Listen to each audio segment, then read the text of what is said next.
Ever wonder why some habits stick like glue while others slip away faster than a TikTok trend? It's all about the science of habit formation, and the first step is making it obvious. By making a good habit super easy to spot and your bad habits invisible, you can totally transform your life. In this video, we'll dive into the practical tips to make this happen. We'll talk about habit stacking, environment design, and even how tech can be your secret weapon. Imagine your brain as a highway. Every time you do something, you are creating a new road. And the more you use that road, the easier it is to drive on. That's basically how habit works. Now, there are three main stops on this so-called highway. The first stop is the cue. So this is your brain's on-ramp. So it is the trigger that actually gets you started to do whatever that habit is. The second stop is the routine. So this is actually, in terms of our scenario, this is actually the driving part. So this is the habit itself. And the last stop is the reward. So this is your brain's reward center. It's the feeling of satisfaction or pleasure you get from doing the habit. Now let's talk about how to make your good habit easy to spot and your bad habits invisible. First up, we have habit stacking. So you might ask, what does habit stacking mean? So this is actually piggybacking on your existing habits. So let me give you an example to help you understand this better. So now we have two habits. One is brushing your teeth, which should be your existing habit. And then you have meditating, which maybe can be for you your new habit. So now for every time you brush your teeth in the morning, you have to then meditate after for 5 minutes. So it's like, okay, every time I brush, the next thing that follows is meditation. So in that case, that's what you call habit stacking. Next, we have environment design. And the first point under this is to minimize your distractions. So now I want you to turn off your notifications, find a quiet spot, and create a distraction-free zone for yourself. Second point is maximize cues. So I want you to stick a post-it. If you have a mirror that you go to every day, stick a post-it on that mirror, or you could set a funny notification for yourself. But the purpose of it is to kind of be like a form of wake-up call to your brain, to kind of snap out of it if you are getting off track and actually get back on track to do what you are meant to do. The third point is to create a dedicated workspace. So with this, I kind of mean you should basically theme your environment. So now I want you to picture this. Are you the person that eats in bed, sleeps in bed, works in bed? If you kind of do things like that, you might notice that sometimes when you want to sleep, you might find yourself not sleeping because your brain might be thinking you are in work mode, or you might want to work in bed where you find yourself sleeping. You might ask yourself why, because maybe your brain thinks it's time to sleep. So to kind of avoid things like that, that's why I would say theme your environment. So like for me now, this is where I work, this is where I shoot. I never eat here. So you can, have something like that for yourself. This is where I work. This is where I study. This bed is only for sleeping, not eating, not working. So create something like that for yourself. And lastly, you can leverage something we all have, which is technology. And you could do this by using habit tracking apps. So you could use apps to track your progress and stay motivated. So for me personally, how I do that is I track my fitness, which is I use the Whoop band. So I've had this for over a month. And one key thing, that kind of helps me, prevent a bad habit I have, which is overeating, is, where me having to put my weight in every single day. Then I have a weight scale. So it's every time I eat, it's I'm constantly thinking of, okay, in order for me not to see what I don't like in the morning, I have to, be cautious of whatever I'm doing downstairs, because if you give me food, give me something to watch, and I would just tear the food down and just go. So please don't be like me. Or you could use productivity tools like time management apps and things like that.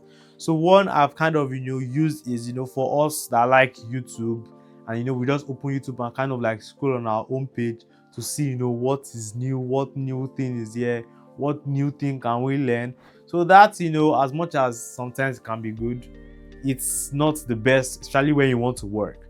So for Hook, I think there's one I kind of use. It's kind of when you open your YouTube, you don't have like there's nothing on your home screen, you have to either search for what you're looking for, which kind of limits the gap of you just clicking a random video because of maybe it has a nice thumbnail and something like that. Or you could also use smart home devices, so you could automate your tasks and create a habit friendly environment.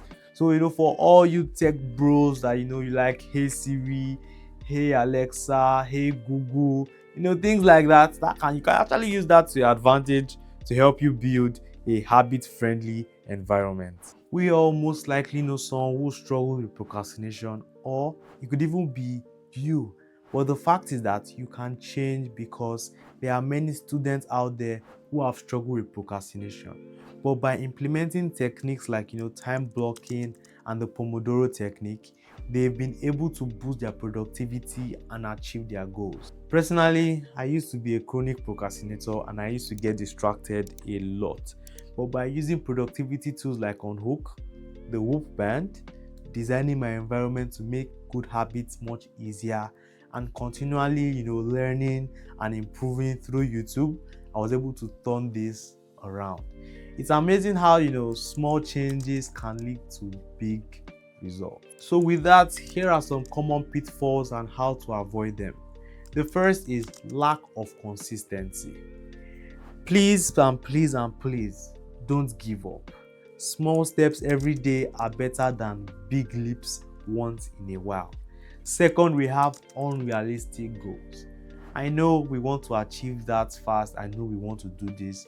But remember, that bad habit you've been doing it for maybe years, maybe months, but it's going to take a while. So don't think you're going to stop procrastinating in like 2 hours. That's kind of like you're kind of over pushing or overstretching yourself there. So please be kind of like realistic with your goals. Remember, start small, but also celebrate your wins. So that small little win you get, maybe today you didn't procrastinate at all, or today you're able to complete one task without getting distracted, that is a small win. You need to celebrate it.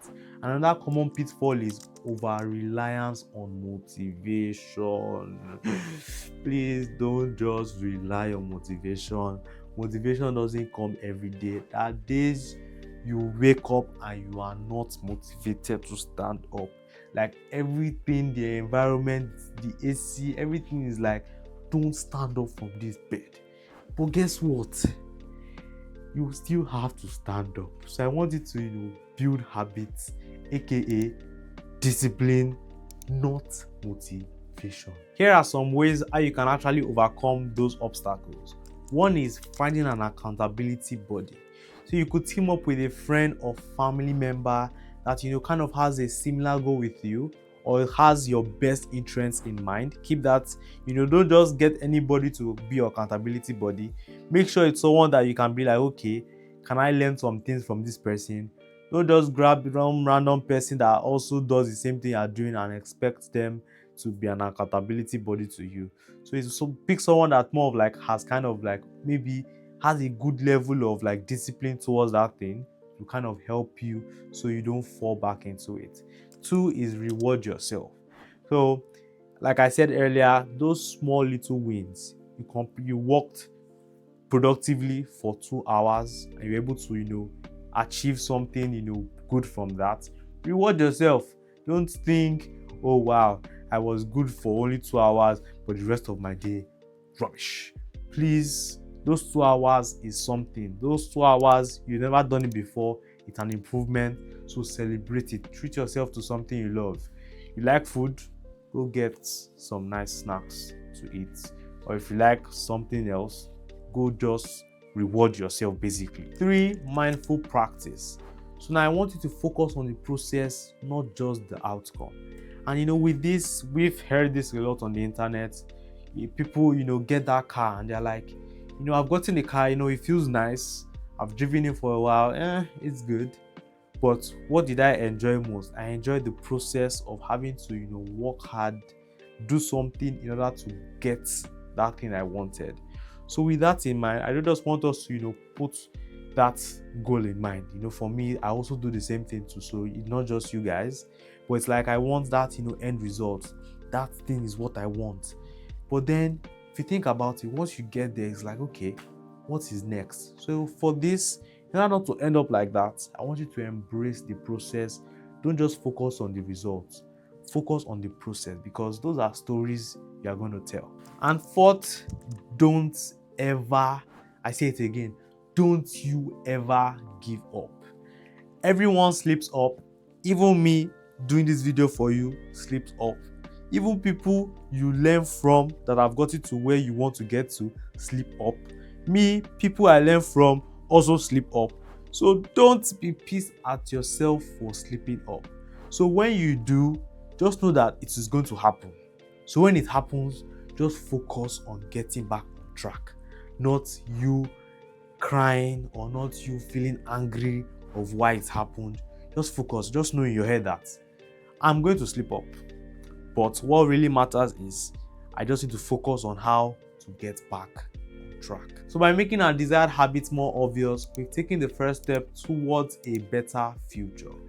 But can we make our already obvious habits even more attractive? Well, to find out, click the video on the screen and don't forget to subscribe to the channel, hit that like button, and let's build a future where you don't have to rely on motivation but on discipline. And on that note, I'll see you guys on the other side.